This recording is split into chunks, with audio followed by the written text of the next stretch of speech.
En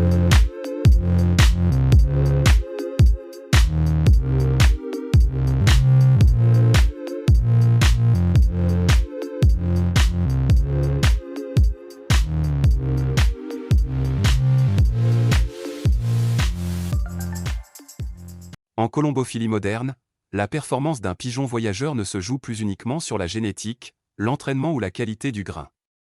Un facteur, pourtant fondamental, reste encore largement sous-estimé.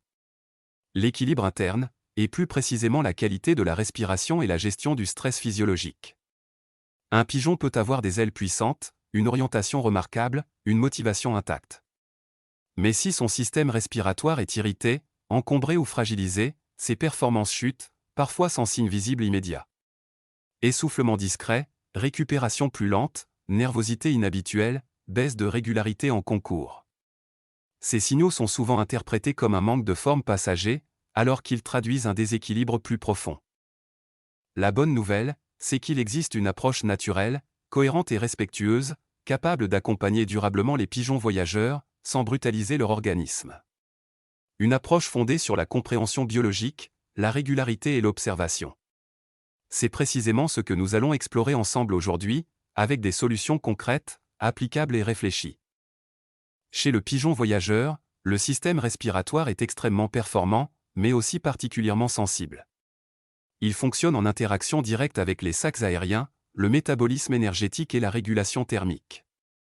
Lors des concours, ce système est soumis à de nombreuses contraintes.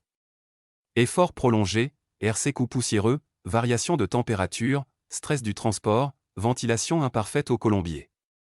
À force de répétition, ces agressions peuvent provoquer micro-irritation des voies respiratoires, production excessive de mucus, respiration moins fluide, baisse de l'oxygénation musculaire. Résultat, le pigeon consomme plus d'énergie pour le même effort, récupère moins bien, et devient plus vulnérable aux déséquilibres internes. Ce phénomène n'est pas brutal. Il s'installe progressivement, et c'est justement pour cela qu'il est souvent négligé. Jusqu'à ce que les résultats baissent. Face à ces signes, la tentation est grande de recourir rapidement à des solutions chimiques. Elles peuvent parfois apporter un soulagement à court terme, mais leur usage répété n'est pas sans conséquence. À long terme, une surutilisation peut impacter le foie, organe clé de la détoxification, la flore intestinale, essentielle à l'immunité, les défenses naturelles, qui deviennent dépendantes, la récupération, souvent plus lente après l'effort. Il ne s'agit pas de diaboliser ces solutions, mais de rappeler une réalité simple, ce qui agit vite n'agit pas toujours durablement. En colombophilie moderne, l'objectif n'est plus seulement de faire passer un concours, mais de préserver la longévité sportive du pigeon. L'approche naturelle que nous allons aborder repose sur une logique différente. Elle ne cherche pas à masquer un symptôme, mais à accompagner la physiologie du pigeon. Les plantes comme la camomille, la lavande, l'eucalyptus, la réglisse, les feuilles de plantain lancéolées et la menthe poivrée agissent de manière douce, progressive et complémentaire. Elles permettent d'apaiser les muqueuses respiratoires, de favoriser une respiration plus fluide, de réduire le stress nerveux et de soutenir l'équilibre global de l'organisme. Cette approche repose sur 3 piliers essentiels, la prévention plutôt que l'urgence, la régularité plutôt que l'intensité, la durabilité plutôt que l'effet immédiat. Il ne s'agit pas d'un produit miracle, mais d'un accompagnement de fond, parfaitement compatible avec une colombophilie réfléchie et moderne. Entrons maintenant dans le cœur du sujet. La camomille est reconnue pour ses propriétés apaisantes. Elle calme le système nerveux, réduit les tensions internes, et favorise une respiration plus calme, particulièrement utile après le transport. La lavande, quant à elle, agit sur le stress et la nervosité.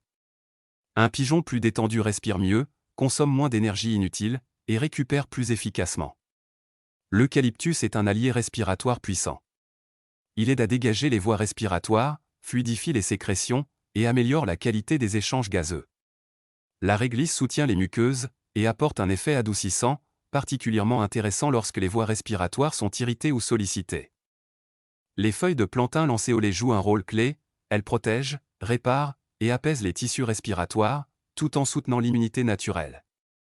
Enfin, la menthe poivrée apporte une sensation de fraîcheur respiratoire, stimule la circulation de l'air, et améliore la vigilance sans exciter.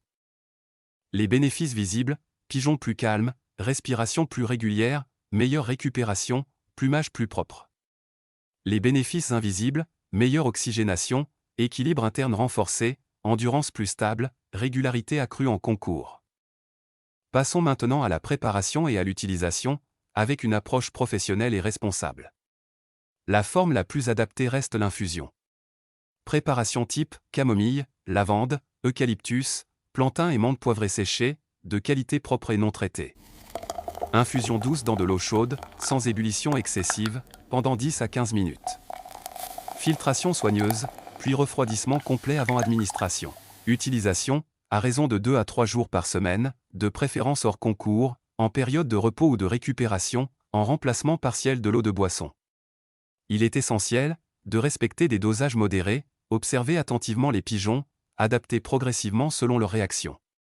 Cette approche n'est ni curative immédiate, ni un traitement d'urgence.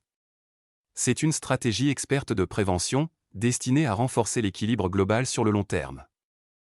Pour résumer, soutenir la respiration et l'équilibre interne des pigeons voyageurs par les plantes, c'est faire le choix d'une colombophilie plus respectueuse, plus durable et plus intelligente. Les plantes comme la camomille, la lavande, l'eucalyptus, la réglisse, le plantain et la menthe poivrée offrent une réponse cohérente aux exigences modernes du sport colombophile. Elles ne remplacent pas l'observation, l'hygiène et la rigueur. Mais elles en sont un complément précieux. Si cette approche vous parle, prenez le temps de l'expérimenter progressivement, avec méthode et bon sens. Si cette vidéo vous a été utile, pensez à aimer, à vous abonner à la chaîne, et à partager votre expérience en commentaire. Vos retours enrichissent toujours la réflexion collective. À très bientôt pour de nouveaux conseils, toujours dans le respect du pigeon voyageur.